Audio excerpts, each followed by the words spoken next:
Welcome. My name is Hunter Boland. Today I'm going to be talking about the ideal setups for bass fishing.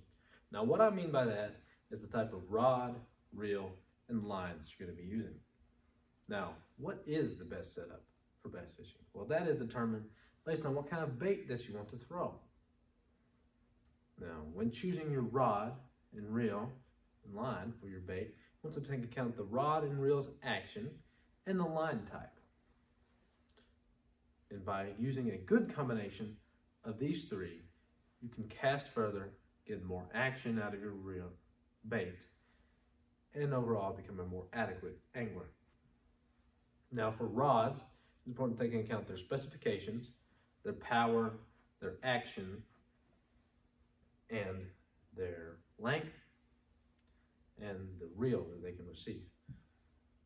And according to Tackle Scout, a 7 to 8 foot cranking stick will cast the bigger, medium to deep diving crankbaits much better than a 6.6 rod will. And using a medium action rod will allow you to get a more preferred action out of your bait. Now, for example, on my cranking rod, I am using, it is 7'6" in length. It throws a 1/4 to 5/8 ounce lure. It throws an 8 to 17 pound line weight. It has a medium action and it has a fast tip. This allows me to cast long distance while getting great action in my bait. And on the other hand, I'm using a Ducket Terex for jigs. Now the reason I'm throwing this rod is because it is a heavy rod with a fast action, and it has a line weight of 10 to 20 pounds, and it throws a 1/4 to a 1 ounce lure. This allows me to set the hook in baits that have a more hidden hook, such as baits that are designed to be weedless, and for things such as jigs and spinner baits with bigger hooks that really need more oomph behind your hook set. And the reason I'm using 7 foot is for casting distance. Now, when it comes to your reel, you want to take into account your reel's gear ratio and its feel. Now, what I mean by that is the gear ratio that you use on a crankbait is going to be lower. And this is backed up by Marty Robinson, which is a professional angler, and he says a slow reel is the best choice for most crankbaits. A reel with a 5:1 to 6:1 gear ratio is going to help you get your baits to a maximum depth and also give you a superior feel so that you know what is going on with your bait.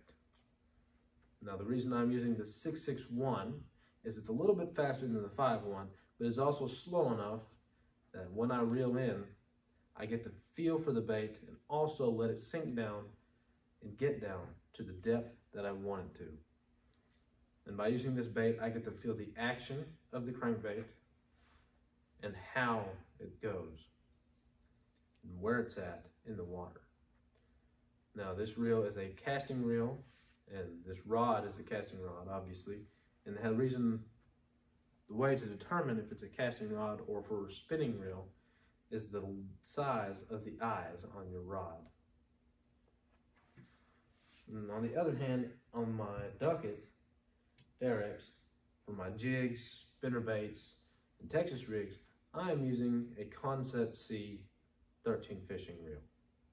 This reel is fast. It uses a 7:3:1 gear ratio, and it has a great feel to it, and it's got an amazing bulldog braking system. It also allows you to take it apart very easily, like this, and clean it when you want to. This reel has an amazing feel to it, and it allows you to get much better feel out of your baits. And according to Marty Robinson, a high-speed reel is my choice for techniques like flipping, pitching, or worming. Anything where you're working the bait for a short stretch of time and hustling it in to make another presentation. And when you're pitching In fighting a bass in close quarters, it is important that you need to catch up to that fish very quickly if it heads towards the boat, and you can only do that with a fast action reel. Now, when you were looking at line, it's important to count the line's weight and its type and flexibility. Now, what I mean by that is when I'm using fluorocarbon is much more stiff than monofilament, and fluorocarbon is preferred for using things such as jigs, spinnerbaits, and Texas rigs, where they're more weedless, and you have bigger hooks that just need more of a stiff rod when you are setting in the hook. Now, when it comes to using monofilament is a lot more flexible, and it allows for you to have more flexibility in your line, which gives the baits, such as crankbaits and jerkbaits, more of a presentation when you're using it. Now, according to David Pritz, which is another professional angler, lively action and casting distance are the most important factors when catching fish. Now, when you're deciding what kind of line to spool, you need to keep those two things in mind. A stiff, thick line, regardless of what it's made out of, will kill the action of a crankbait. And a line that doesn't flow through your eyes and guide smoothly will kill your distance on casting. Now, overall, it is important to use a good line, reel, and rod setup so that you can cast further, get your desired action out of your baits, and overall become a more adequate angler.